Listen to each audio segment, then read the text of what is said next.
Are the Mets the most clutch team in baseball? I mean, let's talk about the first win of the year. The Tigers have a no-hitter going late into the game. Harrison Bader comes in, breaks that bad boy up. Pete Alonso to lead off the ninth inning. Smacked a solo homer over the left center field wall. And then what happens? Tyrone Taylor laces a double to drive in the winning run. JD Martinez walk-off home run versus the Marlins to really get that winning streak going. There's no Grimace streak without that JD Martinez walk-off. The 2-3 double play to end the game in London. During the Grimace streak in Texas. Yeah. They started making some noise in the seventh inning. Tied it in the eighth. I believe it was the Alvarez double into the left center field gap. Ninth inning. What the hell is a polar bear doing in Arlington, Texas? It's hard to not bring up the Jesse Winker walk-off home run. The Mets have proved that they're the most clutch team in baseball. They have. And right now, winning these games, that's a clutch team.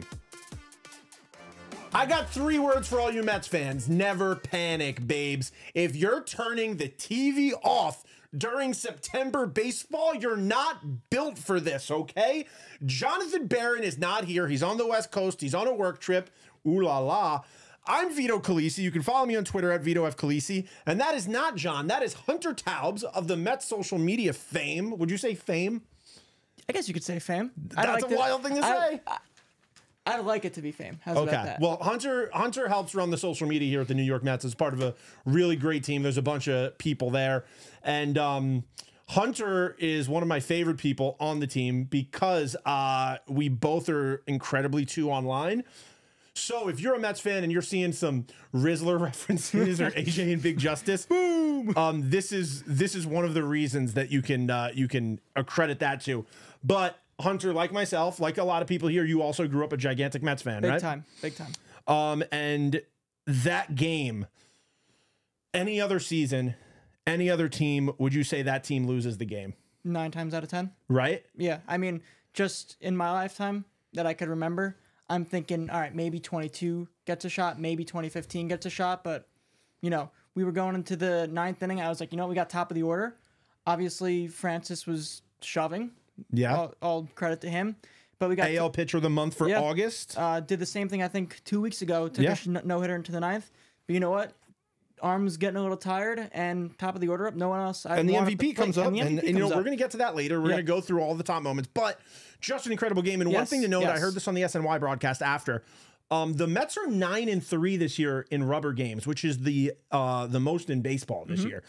Just shows you that there's something incredibly clutch. And, you know, by reading this title, you can tell that theme is going to come up later in this episode. The Mets win games when they really need to win games. I mean, think there's 2 different worlds right now. There's a world where the Mets lose that game. They get no hit. Even if they don't get no hit, the Mets just lose that game, say.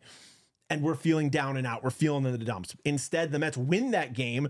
We're going into Philly feeling strong. We have an off day tomorrow. Things are feeling really good right now. And I want to go into some of the Mets math. Okay, we've been doing the Mets math all year this year. And up until this point, we've been saying 87 wins.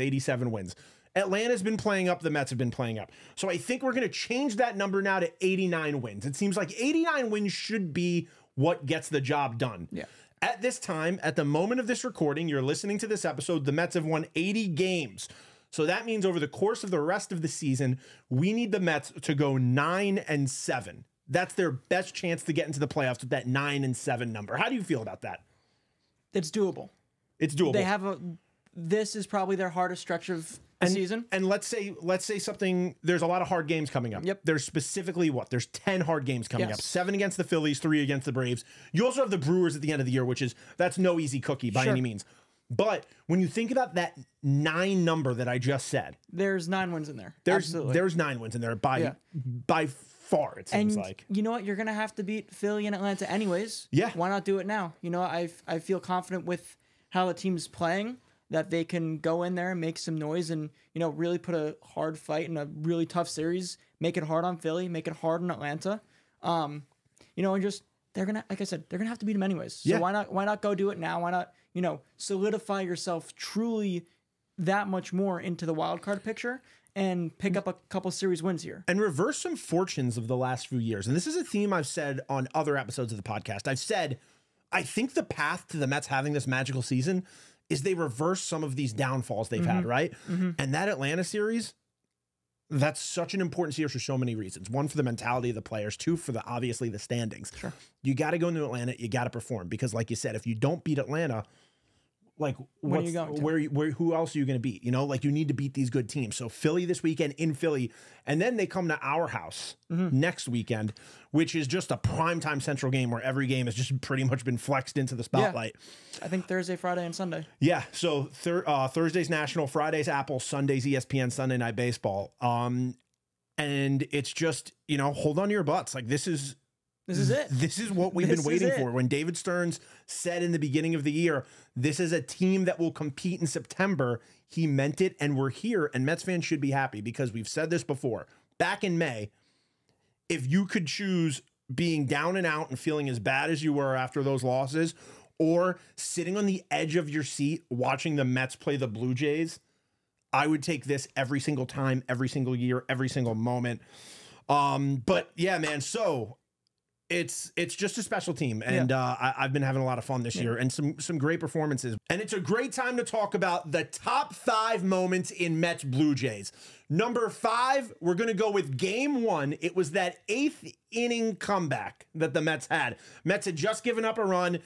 Mets fans start to panic. You're wondering, oh my God, is this going to be it? We're down now after a pretty low-scoring game, like not really much offense showing. What do the Mets do? They come out, they get men on base, and they take advantage of some poor Toronto Blue Jays defense, which is, ironically enough, what we saw them do to lose to the Braves the day before. So we kind of like won back that loss from them in what they did to the Braves or with the Braves. Say good teams find ways to win. They found a way to win Monday night. Obviously, it wasn't the prettiest of games. No, but you need to take advantage of what's given to you. Toronto's bullpen sort of crumbled in that 8th inning. You need to take advantage of that, and that's exactly what they did. And then they shut it down going forward. But good teams find ways to win games. They put pressure on their opponents, and that's exactly what they did in that 8th inning. All right, number 4, Tylor Megill looking like an absolute stud in Game 1. Stud. 1 hit in 6 innings of work, 9 strikeouts, and he did that on a 6 different pitch mix.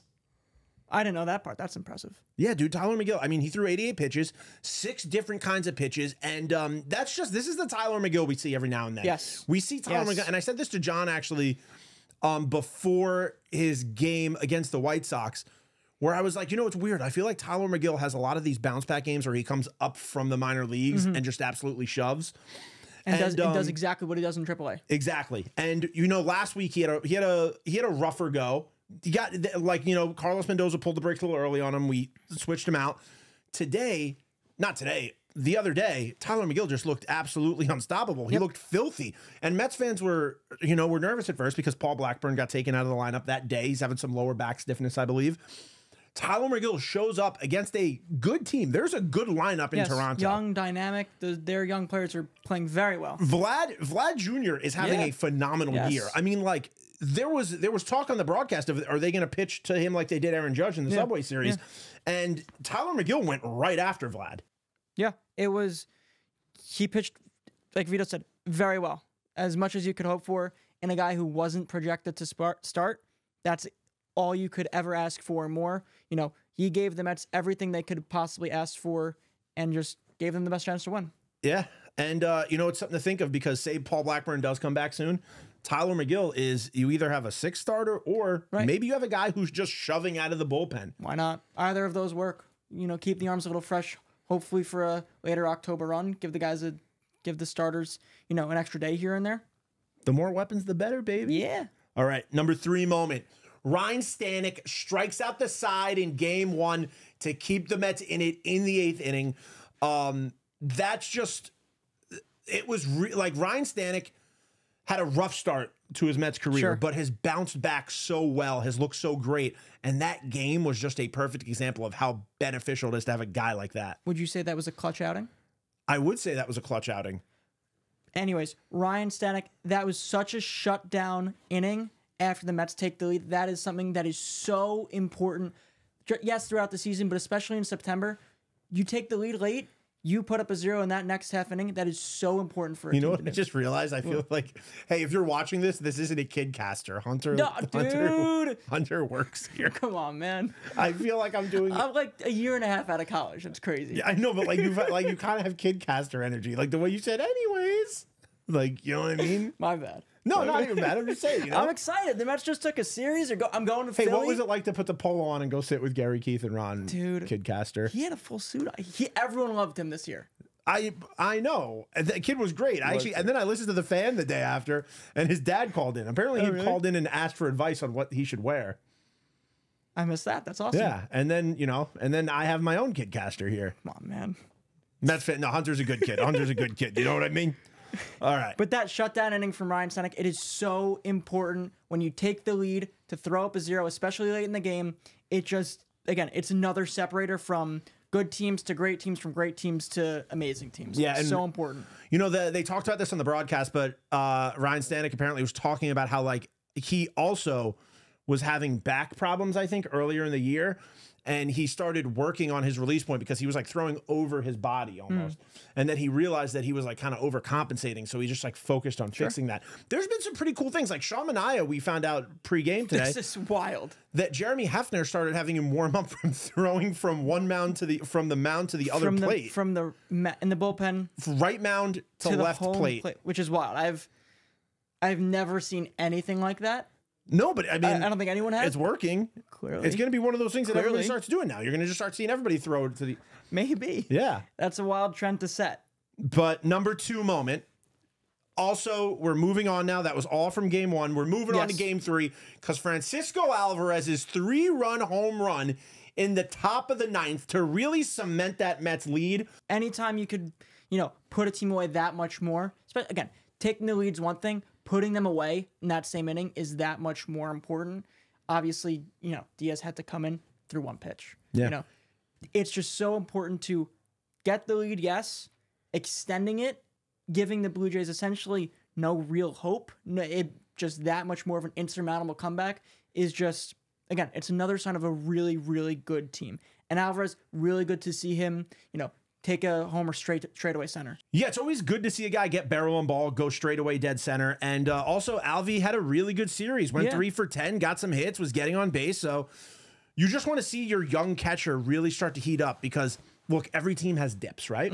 It's all about when you get hot. If this was our dip and this is our rise, I feel great. The best time to get hot is tomorrow. The best time to get hot is against Philly. Yeah, absolutely. Francisco Lindor says it all the time. Just trying to ride that wave as long as possible, right? And you bring up Francisco Lindor, which leads us number 1 moment of Mets Blue Jays, without a doubt. Without a doubt. Bowden Francis taking a no-hitter into the 9th. He runs into a wall that is Francisco Lindor. Francisco Lindor not only breaks up the no-hitter, but ties the game with a 1-run kabloomy. Would you say that was a valuable play? If you follow Mets on Twitter, now you know where that came from. I mean, is he not the absolute man for this team? This is what everybody has said about Francisco Lindor in the MVP debate.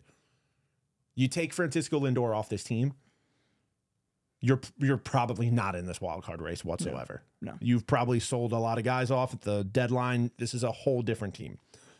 Francisco Lindor is a leader. Francisco Lindor is an excellent defenseman. Francisco Lindor is an elite man at the plate, and he plays the hardest position in the infield. Yeah, shortstop. He's everything you could want. And he plays every day. Every single day. Every day. He's not missed a game. The only game he didn't start, you know what he did? He walked it off. He walked it off. He came off. He had a flu. He came in. He won the game. So Francisco Lindor is just having an unbelievable year, and he had a slow week. Yeah. Yeah, and he'll be the first one to tell you that. Yeah, but who cares about a slow week if at the end of it you come out and you win a game that seemed like it was doomsday device? Yeah, it was such an impact moment. 0-2 count on a guy, hadn't struck anyone out really all day. I think he only had one strikeout. Only one strikeout going into the 9th. He got fooled badly on a breaking ball on the 0-1 pitch. And you know what? He gets a bit of a mistake from Francis, right? Pitch was supposed to be up, didn't get it up enough, and Lindor smacked it over the right field wall. As we've seen him come up clutch so many times this season, he's the leader of this team.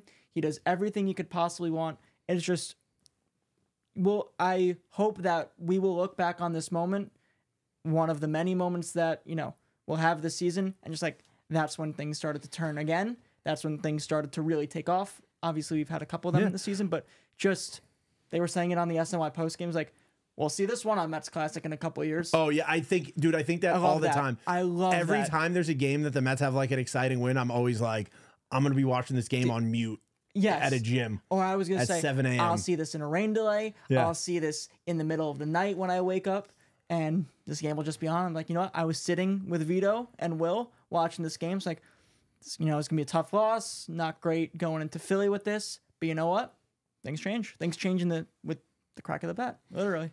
And it begs us to ask the question of the day. We ask a question every week on this podcast, and today's question is, are the Mets the most clutch team in baseball?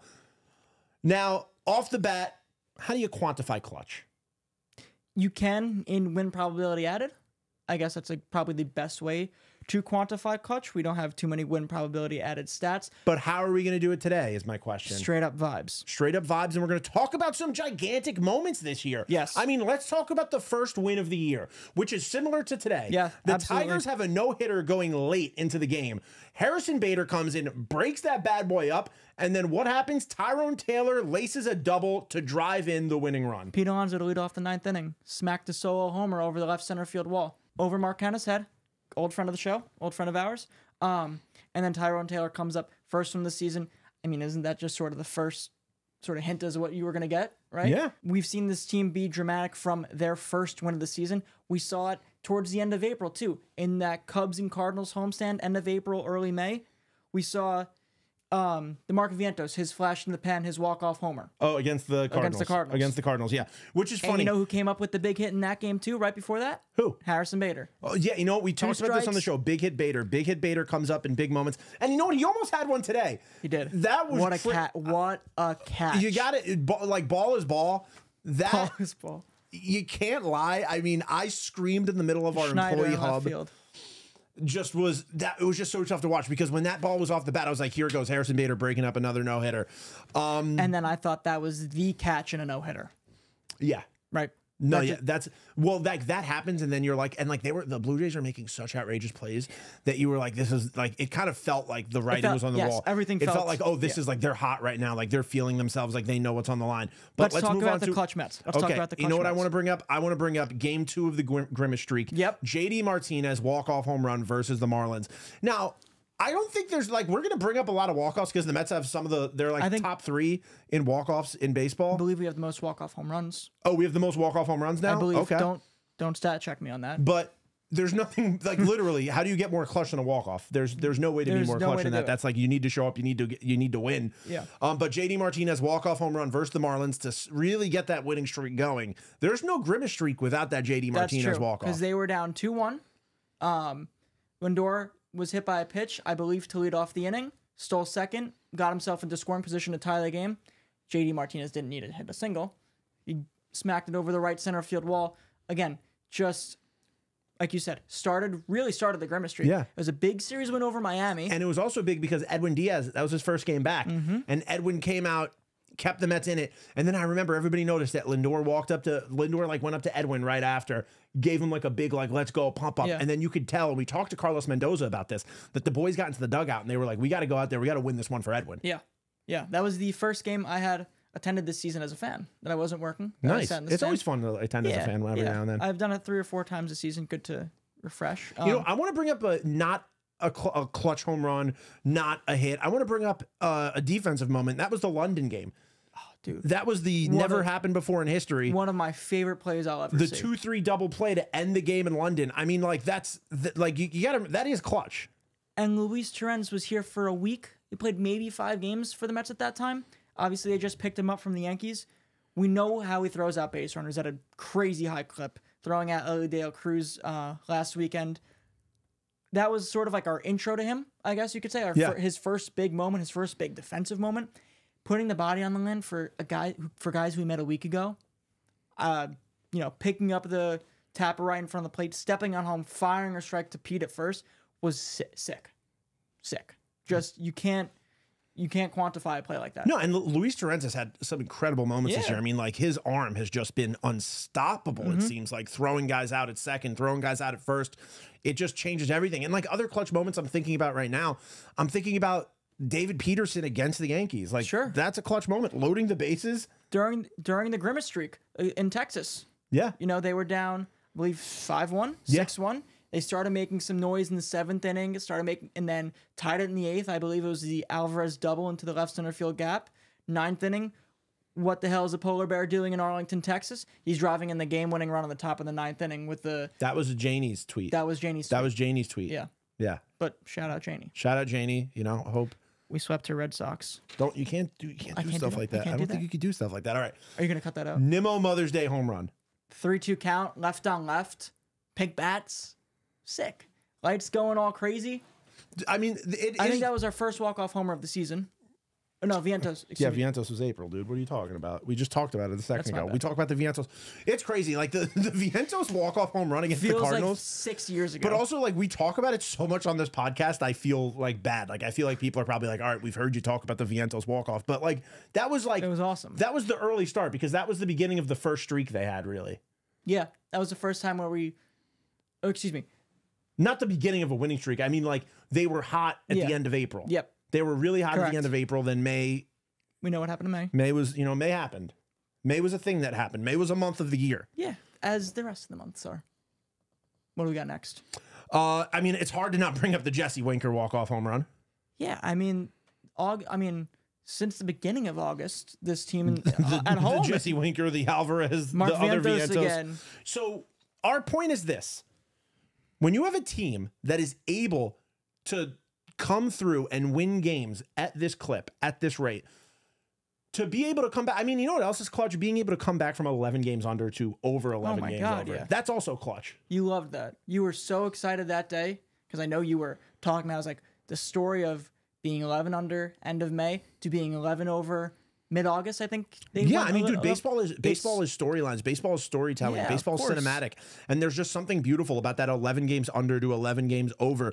There's something beautiful about this team is in a wild card race right now. This team, at this moment of this recording, we are tied with the Braves. This is a big weekend because we go to Philly.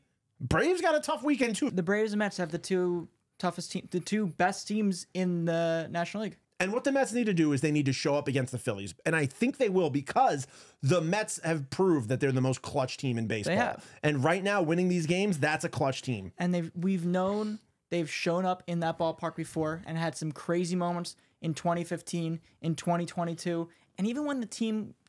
wasn't at their best, they still showed up in that ballpark. 2022, I mean, look, 2015, the David Wright comeback game was special, and I'll never forget. I was at my old job. I was at my summer camp job. I was working at Chelsea Piers, and I stayed late to go to the gym and play basketball. And when we finished playing, the game was on, and I was watching the TV in the area by the batting cages. And when the Mets went down, I just was like, I get superstitious sometimes. And I'll be like, okay, I'm not going to watch the game anymore. I'm going to watch on game day. Mm-hmm. I went up to an office. I started watching on game day. And then I didn't leave the room by myself. I was in the dark. I did not leave this dark room watching on game day. Yeah. Until the game was over. I love the superstitions. Oh, dude, I'm such I do dishes when the Mets are losing. Because I believe it's good karma. I like that. Whatever works for you. I personally don't have one. I'm a big stay in your spot guy. I'll give you another one I do. If the Mets are losing and I put my phone down and then they start winning, I will not pick it back up, which because we'll be texting during some games and then won't hear from me. And then I'll go silent on me for the next 2 hours. Yeah. And that's okay. Yeah. Honestly, I don't need you texting me all the time. Dude, Mets group chats are fun. I'm in so many Mets group chats and I enjoy it. But Mets Phillies this weekend, huge series. We're starting off with Aaron Nola versus Jose Quintana. Jose Quintana's looked great last few starts. He has. He's really, we know he had that skid in the middle of the season. That San Diego start was excellent. His last start was also very good. We know he can come out. We know he can handle that Philadelphia Phillies lineup. Yeah. And just, really set the Mets on a right path to start the series Friday night. It's crazy that we've barely played the Phillies this year. I know. Well, we had we had the London game. We had this 4 and then split, the 2-2s. 2-2. And that's it, right? I think that was it. The London game and the 2-2s. Yeah. Nuts. And now we play them 7 times in the final month of the season. You mean 7 times in September? 7. 7. 7's an interesting number. And that's another storyline. It used to be a bad number. What if we could turn that into a good number this year? Listen, man. I'm going to Philly this weekend for the series. I'm pumped. If you see Hunter in Philly say hi. Say hi. I try to be friendly. We know once the Mets started playing their real best baseball of the season, starting at the end of May, they split their only 2 games with the Phillies since then. Yeah. We know this team can compete with anyone in baseball. You know, go do it against the best team in the league. Go do it in their house. You know that stadium's going to be rocking. You know a lot of Mets fans are going to be there. They always travel well to Philly. It's 2 hours down the road from the ballpark.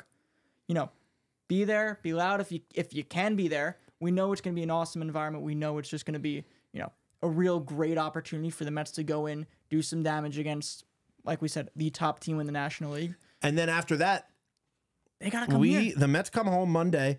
They play the Nationals, which Nationals are no pushover, guys. No. We've seen the Mets have tough games against the Nationals in September before.